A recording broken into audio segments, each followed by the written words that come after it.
Speed. Speeding, we're speeding. Rolling. What's up, Chris? On this episode of Videos Vital, we are talking about spending money, where to put videos on your website, and if you should be on camera.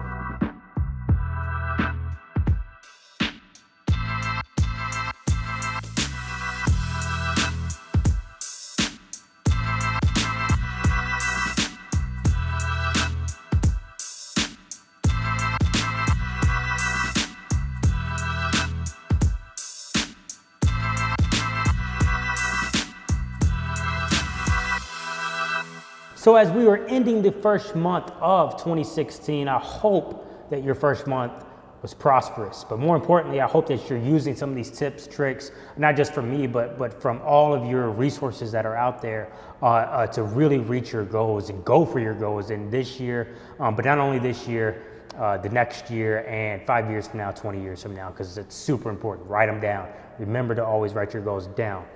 But let's get to the first question of episode 4 of Videos Vital.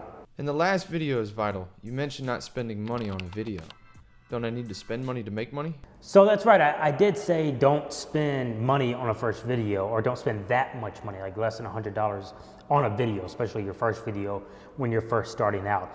I am a firm believer of not spending excess money or not going in debt to create a business, or even in your personal life for that matter. I live my life and my business debt-free, and I think that's the way to be. You may grow at a slower pace, but you take out a lot of risk, and you take out having to say yes to opportunities and gigs that you typically probably wouldn't say yes to. So along those lines, yeah, I did say don't spend money on your first video. I think the phrase, do I need to spend money to make money, or you have to spend money to make money? I think that phrase is kind of a myth, especially in today's time. Like back before the internet, and like 15, 20 years ago when internet was first kind of coming about, maybe you had to spend money to make money, to get a website, to have someone design it through all the shit that, you know, just the internet was shit back then. It wasn't what it is now. And then to, even before the internet, to have print advertising, you had to spend money to have someone do that and to get it printed. In today's time, with free social media, you can make a video on your phone for free. No, you don't need to spend money to make money. You may obviously spend money if you have a product to create that first product, but even then, if you really put the time and effort into it, you can create that in your garage. I mean, if you look at Apple and all these other startups that started in the garage, that's kind of like the phrase of today's Silicon Valley people. They started in their garage.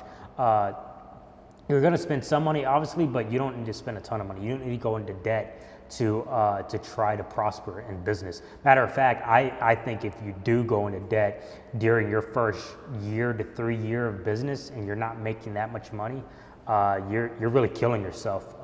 You might as well just close up shop then, because you may risk a lot and risk everything, put all your chips on the table, and have to close up shop before you even get started, because you can't pay what you owe. Make sure your product is selling. Make sure there's an interest in your product or service before you decide that it's worth $100,000, because I think that what I sell is worth $100,000. That doesn't mean that I'm getting clients to pay me $100,000 yet, but you know, you need to gauge your interest, and that's where video comes in handy. You can put a video out there and see what kind of response it gets. If someone, or if 100 people say, this is awesome, like create this right now, you can create a video before you even manufacture your product or produce your product. And if the idea in the video generates a lot of interest, well, then you know that you have customers. So no, you don't need to spend money to make money. That's a myth. Don't believe it. That's especially true like in the days of Kickstarter now, where you have an idea, you can put it out there, and if people like it, then they'll fund it and you can create it, and if not, then you move on to something else. That's very true, and I assume the majority of you have seen Kickstarter campaigns. What you see on every Kickstarter campaign? A video. Videos Vital. Where should I place a video on my website? On your homepage. Right. Next question. Does that sound good? Is that a good answer, Chris? I mean, seriously, that's it. Just put it on your homepage. I've seen people that put videos on their homepage even, but it's still a small little thumbnail, and it gets lost in the ads on the side of the page, or it gets lost with other pictures that you have up, or the thumbnails of blog posts. Like, put the video on the page where people can see it. put the play button right there so that you know that they see the video, like, oh, awesome, this company has a video, hit play, and they're gonna watch it. So definitely on your homepage. Another cool tip is to add the link to your video for your company in your email signature. So when you're emailing back and forth with a potential client or customer or answering customer service questions, in your signature is a link to your video about your business. That actually generates a lot more views than you would think, because people read signatures more than you think, because some people put cool quotes in there. They want to see your title, who they're dealing with, and it kind of makes it a little personal. So if you put a video link, just a link to YouTube is fine. They're really going to enjoy that. I want a video for my small business, but I'm not comfortable in front of a camera. Should I hire someone? This is a very interesting question for me, because quite honestly, I'm not that comfortable in front of a camera.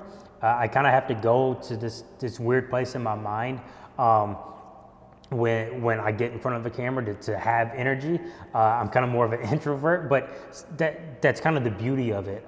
So I think that if you're even thinking about hiring someone, kind of a spokesperson for your video or for your business, don't. Until you get to a point to where you're considered kind of bigger business, that's not what people want to see. They want to see who's behind the brand, who's behind the product. It kind of goes into what we talked about in episode 3 last week. You want to tell a story. That's what people are watching your video for. They want to get to know who you are and why you are doing what you're doing. But more importantly, they want to feel connected. You may seem a little awkward on camera or not comfortable on camera. Just get past that. But more importantly, be yourself, really. That's what people want to see. They want to connect with you and some of your personality traits. It's kind of it's a weird thing in today's age. I mean, think about social media on Instagram, Snapchat, Facebook, Twitter, everything. The reason that's such a big deal, social media is such a big deal, is because it's social.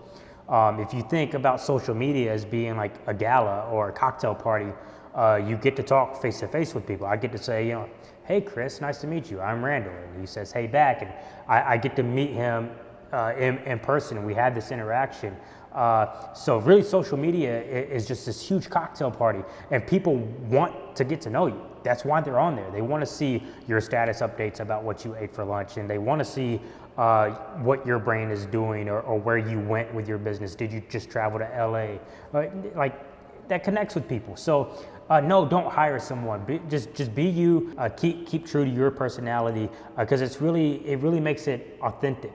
And that's what people want these days. They don't want to see anything fake. They don't want to see a spokesperson, because honestly, that kind of comes off as if you're being sold to.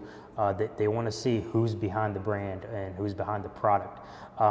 Another thing that's interesting, and I've seen this done quite often, especially with bigger companies who have levels of employees, they will do a quick 30 to 60 second introduction of each of those employees. So if you go to that employee's page, or if they have a meet the team page on your website or whatever, the company will take the time to film just a 60-second little introduction of each employee, so you get to know that employee. So if you're emailing a customer service rep, you can find a video about that customer service rep on the website or in the email signature, and they can let you know that their favorite dessert is cheesecake and they have a pit bull puppy. And it's completely irrelevant to the business, but at the same time, it's totally relevant to the person that you're dealing with, and to the person on the other end of the email, on the other end of the phone, on the other end of the cell. That's how they get connected. That's how they feel as if they're dealing with a human and not just a system. Another thing about you being the person on camera is your audience and your clients really can get to tell the differentiators between you and your competitors. And that's kind of the beauty of it. And it's not to say that you need to be better, or you need to look at your competitors and say, I need to copy them or do what they're doing. It's more about being you and telling your story, being authentic to who you are and your brand. And that's what makes you a little bit different than someone doing the same exact thing as you, if you're in that type of business. But really, if you're on camera, it differentiates you, and people get to see the differentiators. I can't talk, I need more coffee. but they get to see the difference in you and someone else that they may be thinking about buying from, and that could make all the difference.